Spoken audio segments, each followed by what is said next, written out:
إن الحمد لله نحمده ونستعينه ونستغفره ونعوذ بالله من شرور أنفسنا ومن سيئات أعمالنا من يهده الله فلا مضل له ومن يضلل فلا هادي له وأشهد أن لا إله إلا الله وحده لا شريك له وأشهد أن محمدًا عبده ورسوله يا أيها الذين آمنوا اتقوا الله حق تقاته ولا تموتن إلا وأنتم مسلمون يا أيها الناس اتقوا ربكم الذي خلقكم من نفس واحدة وخلق منها زوجها وبث منهما رجالا كثيرا ونساء واتقوا الله الذي تساءلون به والأرحام إن الله كان عليكم رقيبا يا أيها الذين آمنوا اتقوا الله وقولوا قولا سديدا يصلح لكم أعمالكم ويغفر لكم ذنوبكم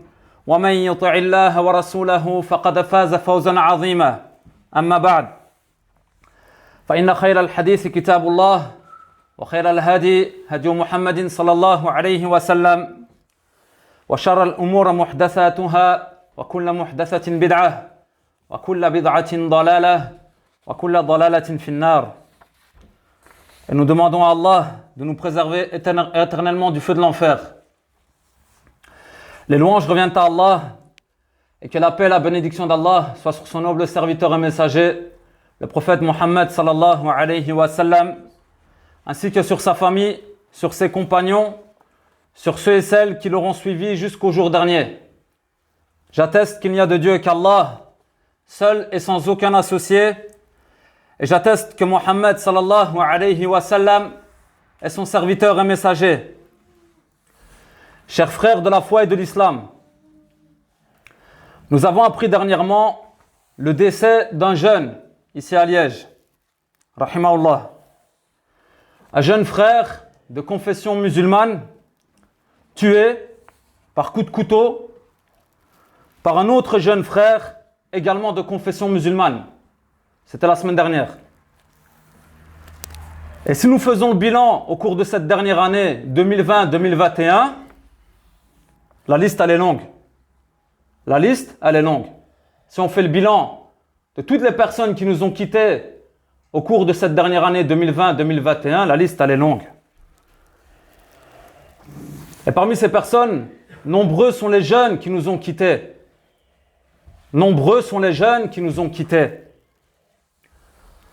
Par la grâce d'Allah, j'ai eu l'occasion, à une période de ma vie, de participer au lavage mortuaire avec une association ici à Liège qui s'occupe du lavage mortuaire, c'est-à-dire de laver les défunts de la communauté. Et au début, lors de ces premiers lavages, je pensais toujours que j'allais me retrouver face à des personnes âgées. Face à des personnes âgées. C'est-à-dire quand on arrive dans le local pour effectuer le lavage, le défunt il est dans une espèce de pochette en plastique, donc il faut ouvrir la tirette pour pouvoir voir qui est le défunt. Et quand on arrive dans la pièce, moi à plusieurs reprises, surtout au début, je pensais à chaque fois que j'allais me retrouver face à des personnes âgées. Mais la moyenne d'âge des défunts qu'on a pu laver, c'est entre 20 et 35 ans. Entre 20 et 35 ans. Donc durant toute cette période, la moyenne d'âge des défunts, c'était entre 20 et 35 ans. Car oui les frères, la mort c'est une réalité qui touche tout le monde. Qui touche tout individu, quel que soit son âge, quelle que soit sa provenance, quelle que soit sa couleur de peau, quelle que soit sa religion, quel que soit son sexe, quelle que soit sa situation sociale. La mort, elle touche tout le monde. À n'importe quel moment, quand Allah, il le décide. Et c'est ce dont on va se rappeler aujourd'hui, Inch'Allah. Allah Azza wa Jalla nous dit dans le Coran, Ba'da a'udhu billahi minash shaytanir rajim, Aynama takunu yudrikumul maut, walau kuntum fi burujim mushayyadah. Où que vous soyez, la mort vous atteindra, fussiez-vous dans des tours imprenables. Écoutez bien les frères, ce qu'Allah nous dit. Où que vous soyez, la mort vous atteindra, fussiez-vous dans des tours imprenables. C'est-à-dire que même si on essaye d'aller se réfugier dans des grandes tours en pensant qu'on va pouvoir éviter la réalité de la mort, on se trompe. Car quand Allah il a décidé qu'on va mourir, on va mourir. Et ça, qu'on soit musulman ou pas, qu'on prie ou pas, qu'on jeûne ou pas, qu'on soit croyant, sincère en Allah ou pas, qui que tu sois et quoi que tu fasses, tu vas mourir. Qui que tu sois et quoi que tu fasses, tu vas mourir. Et ça, c'est bien une évidence sur laquelle aujourd'hui, personne ne peut diverger à travers le monde. Même les pires ennemis de l'islam, ils ne peuvent pas aujourd'hui renier le fait que on va mourir. Et qu'on ne sait pas quand. Et qu'on ne sait pas comment. Alors c'est vrai qu'ils essayent aujourd'hui de repousser la mort. Ils essayent aujourd'hui même de cerner la mort, d'essayer de comprendre cette science de la mort, ce phénomène de la mort. Mais ils n'y arrivent pas. Parce que Allah ne nous a pas donné cette capacité. Et l'ange de la mort, il exécute sur base de la volonté d'Allah Azza wa Jal.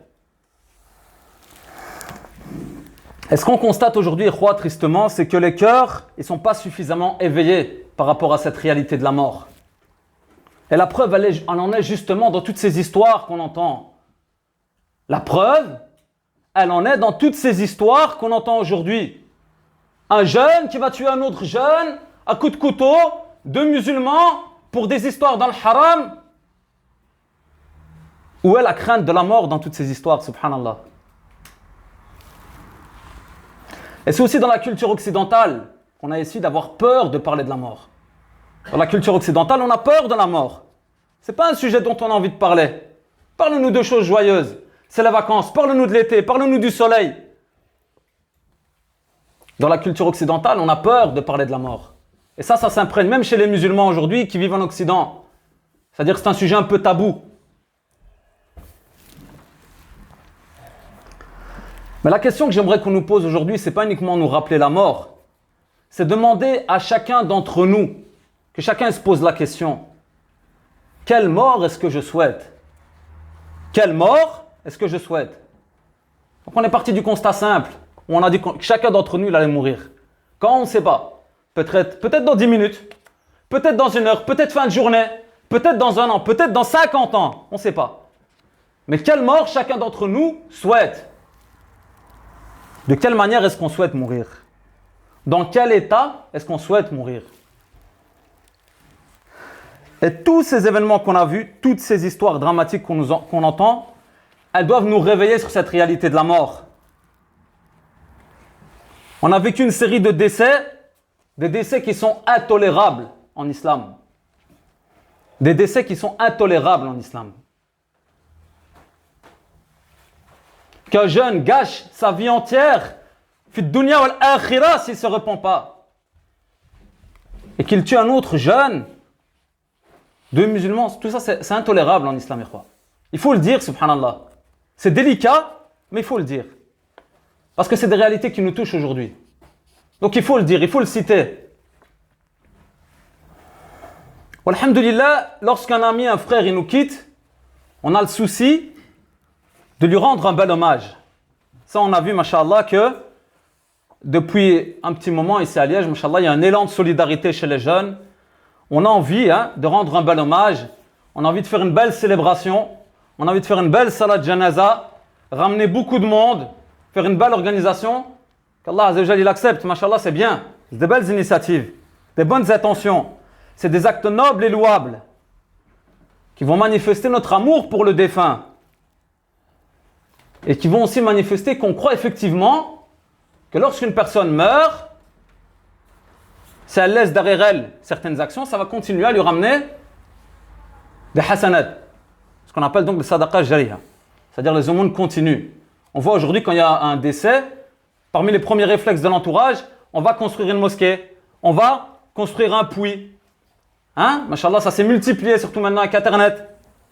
Effectivement, le prophète alayhi salatu wassalam, il nous dit: les meilleures choses qu'un homme peut laisser après sa mort sont au nombre de 3. Écoutez bien, quoi. 1. Un enfant pieux qui invoque en sa faveur. 2. Une aumône continue dont la récompense lui parvient. Et 3. Une science qui profite aux gens après qu'ils soient morts. Donc un enfant pieux qui invoque pour le défunt. 2, une aumône continue dont la récompense lui parvient, même après sa mort donc. Et 3, une science dont les gens tirent profit. Et donc c'est bénéfique pour le défunt, le fait de participer à ce genre de projet en son hommage. Mais quoi, ne nous laissons pas tromper. Ne nous laissons pas tromper. Ne nous laissons pas avoir par les stratégies de Shaitan. Est-ce que c'est parce que j'étais connu, parce que j'étais célèbre, et parce que j'étais apprécié auprès des gens? Est-ce que c'est parce qu'on m'a fait une belle célébration suite à mon décès que cela me garantit que j'ai réussi fi dunya wal akhirah? Est-ce que c'est ma célébrité, le fait qu'il y a beaucoup de gens qui se sont mobilisés pour moi, qui garantit que j'ai réussi fi dunya wal akhirah? Bien sûr que non. Ma réussite auprès d'Allah, elle ne dépend pas de ma notoriété. Elle ne dépend pas de ma réputation. Elle ne dépend pas de l'amour que les gens ils avaient pour moi, ma réussite auprès d'Allah. Car même si les gens m'aiment, mais que je suis mort sur la colère d'Allah, à quoi l'amour des gens va-t-il me servir? À quoi l'amour des gens va-t-il me servir? À quoi ma notoriété va-t-elle me servir? À quoi le fait que j'étais célèbre va-t-il me servir? Si j'ai désobéi à Allah toute ma vie, si je meurs dans le haram, si je n'ai jamais préparé ce passage vers la vie éternelle, vers l'akhirah, j'ai vécu dans l'insouciance, jamais j'ai préparé mon passage vers l'akhirah. Même si toutes les célébrités de ce monde se rassemblent pour me rendre un hommage, cela ne me servira à rien devant Allah. Cela ne me servira à rien devant Allah. Et on entend souvent des célébrités qui quittent ce monde, des chanteurs, des footballeurs, des artistes, qui quittent ce monde, qui sont très célèbres, qui ont un hommage international, mais disons-le, qui sont morts sur la mécréance. Et qu'est-ce que nous dit Allah Azza wa Jal à ce sujet? Inna Allah la yaghfiru an yushraka bih wa yaghfiru ma duna dhalik liman yasha wa man yushrik billah faqad iftara ithman 'azima. Certes, Allah ne pardonne pas qu'on lui donne quelques associés. À part ça, il pardonne à qui il veut. Mais quiconque donne à Allah quelques associés commet un énorme péché. Donc ici, Allah nous dit, à travers ce verset qu'on a déjà cité et qu'on se rappelle, qu'Allah, il pardonne, sauf l'association. Le shirk. Allah, il pardonne, sauf l'association. Et malgré qu'on souhaite qu'Allah Azza wa Jal fasse miséricorde à l'humanité entière, c'est ce qu'on souhaite en tant que croyant. On ne souhaite pas que les gens ils aillent en enfer. On souhaite que personne aille en enfer. On souhaite que tout le monde aille au paradis et bénéficie de la miséricorde d'Allah. Mais il faut se rappeler qu'une des choses qu'Allah ne pardonne pas, c'est le shirk, l'association. Et qu'est-ce qu'on dit également dans l'introduction de la khutbah, les frères? وَلَا تَمُوتُنَّ إِلَّا وَأَنْتُمْ مُسْلِمُونَ. Et ne mourrez qu'en pleine soumission. Et ne mourrez pas sans être soumis, sans être du nombre des musulmans. Donc ça, c'est la première étape, entre guillemets, être musulman. On va pousser un peu la réflexion, brièvement. Est-ce que ça suffit aussi, quoi? Est-ce que mourir en étant musulman, ça suffit? Parce que ça, c'est un autre piège aussi dans lequel beaucoup tombent. On se dit qu'à partir du moment où on est musulman, c'est fini, ça suffit. Alhamdulillah, on est voué au paradis. Même si je meurs dans un braquage. Même si je meurs sur le chemin d'une boîte de nuit en étant alcoolisé. Même si je suis en train de mourir, donc je meurs en train de faire zina par exemple. Je meurs en train de voler. Et ça, à nouveau, sans vouloir condamner qui que ce soit. Qu'Allah Azza wa Jal fasse miséricorde à tous nos défunts. Il faut faire beaucoup de dua pour nos défunts. Mais à nouveau, il faut faire le point sur les dernières annonces de décès qu'on a pu entendre ici à Liège, au cours de ces 2 dernières années. Quelles ont été les situations des défunts? Sans condamner qui que ce soit, il y a eu beaucoup de décès. Alhamdulillah, des gens ils sont morts d'une bonne manière. Mais tout ça, c'est des rappels qu'Allah nous envoie. Tout ça, ce sont des rappels qu'Allah nous envoie. Quelles ont été les situations des personnes qui nous ont quittés afin qu'on en tire profit. Il n'y a pas que le fait de commettre le haram qui est explicite comme celui-ci, mais aussi si on meurt alors qu'on ne prie pas, si je meurs alors que je ne jeûne pas, si je meurs alors que ma croyance n'est pas correcte, si je meurs alors que je ne m'acquitte pas de la zakat, si je meurs alors que je n'ai même pas l'intention de faire le hajj, c'est-à-dire les piliers de l'islam, si je passe toute ma vie, mais sans me tracasser de la base de ma religion, de ma pratique religieuse. On parle pas de l'ihsan ici, on parle même pas du niveau d'excellence que le croyant il doit chercher dans sa vie, on parle de la base. Parce que des fois, il y en a, ils se disent ça aussi, c'est un piège. Ils se disent, ah non, moi je fais du mal à personne. Je vole pas, je bois pas, je me drogue pas. Mais est-ce que tu t'acquittes des piliers fondamentaux? Alors certes, Allah subhanahu wa ta'ala, il est miséricordieux. Il est très miséricordieux. Et sa miséricorde, on la sous-estime bien souvent. Bien souvent, la miséricorde d'Allah, on la sous-estime. Mais il ne faut pas oublier aussi que Allah Azza wa Jal, il est dur en châtiment. Il faut se le rappeler, il faut avoir cet équilibre dans notre croyance en Allah. Certes, il y a l'espoir en la miséricorde d'Allah, mais il y a aussi la crainte de par le fait qu'Allah Azza wa Jal, il est dur en châtiment. C'est ça l'équilibre du musulman. Contrairement à certaines croyances pensent qu'il n'y a pas d'enfer. Certaines croyances pensent que tout le monde va au paradis. Bien entendu, ça c'est faux. Nous croyons au paradis et nous croyons en l'enfer. Et Allah subhanahu wa ta'ala nous a laissé cette vie d'ici-bas avec un but clair et précis. Chercher à le connaître, croire en lui, suivre ses commandements par le biais des messagers et des prophètes qu'il a envoyés. Qu'Allah nous guide, nous préserve de l'égarement et nous accorde la meilleure des fins. أقول ما تسمعون وأستغفر الله لي ولكم إنه هو الغفور الرحيم.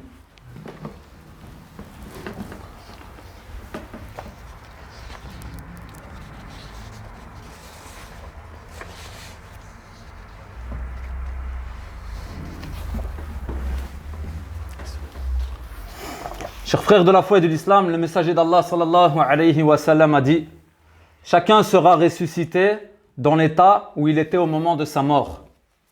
Chacun sera ressuscité dans l'état où il était au moment de sa mort. Donc le prophète alayhi salatu wassalam ici nous rappelle à quel point la fin de notre vie elle est décisive, elle est importante. À quel point la fin de notre vie elle est décisive et elle est importante. Le messager d'Allah sallallahu alayhi wa sallam a dit: par celui en dehors de qui il n'est point de Dieu, l'un de vous fait certainement l'œuvre des gens destinés au paradis, jusqu'à ce qu'il ne reste plus qu'une coudée entre lui et le paradis. Écoutez bien ce hadith, les frères, c'est très important. L'un de vous fait certainement l'œuvre des gens destinés au paradis, jusqu'à ce qu'il ne reste plus qu'une coudée entre lui et le paradis. Et voilà que son destin le devance. Il œuvre alors comme les gens de l'enfer, et il y entre. Et l'un de vous fait certainement l'œuvre des gens de l'enfer, jusqu'à ce qu'il ne reste plus qu'une coudée entre lui et l'enfer, et voilà que son destin le devance. Il œuvre alors comme les gens du paradis, et il y entre. Vous avez bien compris le hadith, les frères? C'est important ça.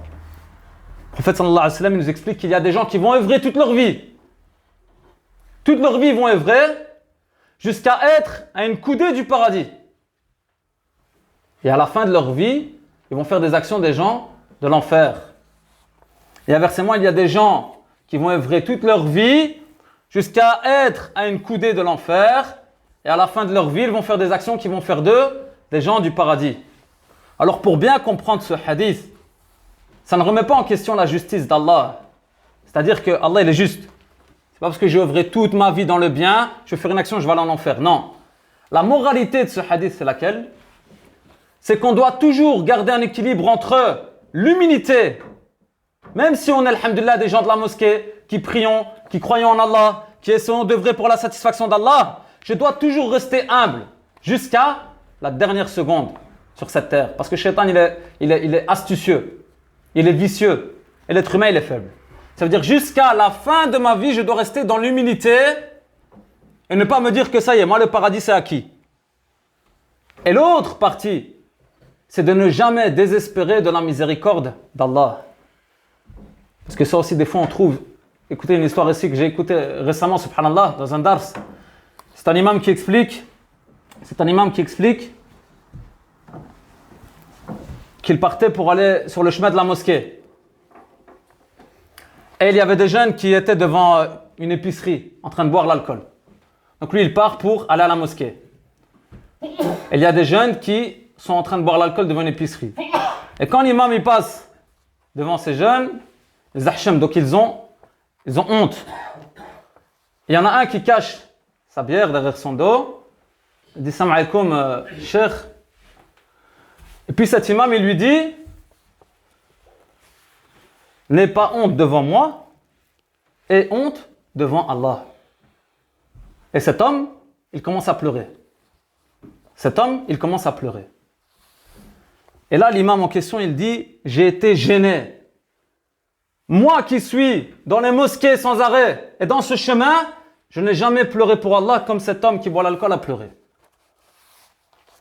Ça veut dire quoi? Ça veut dire ne jamais désespérer de la miséricorde d'Allah jusqu'à la fin de notre vie. Même si on considère qu'on est dans le péché. Ici, ce hadith, il nous rappelle que à tout moment, on peut faire basculer les choses bi'idhnillah ta'ala. Et ce, afin de partir, de mourir dans les meilleures conditions possibles. Husnul Khatima, la meilleure des fins. Et ikhwa, pour terminer, qui d'entre nous ne souhaiterait pas réussir dans ce bas monde et dans l'au-delà?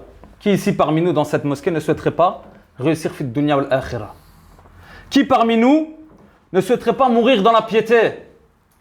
Qui parmi nous ne souhaiterait pas mourir en tant que bon croyant sincère, en ayant réussi cette mission pour laquelle Allah nous a mis sur cette terre?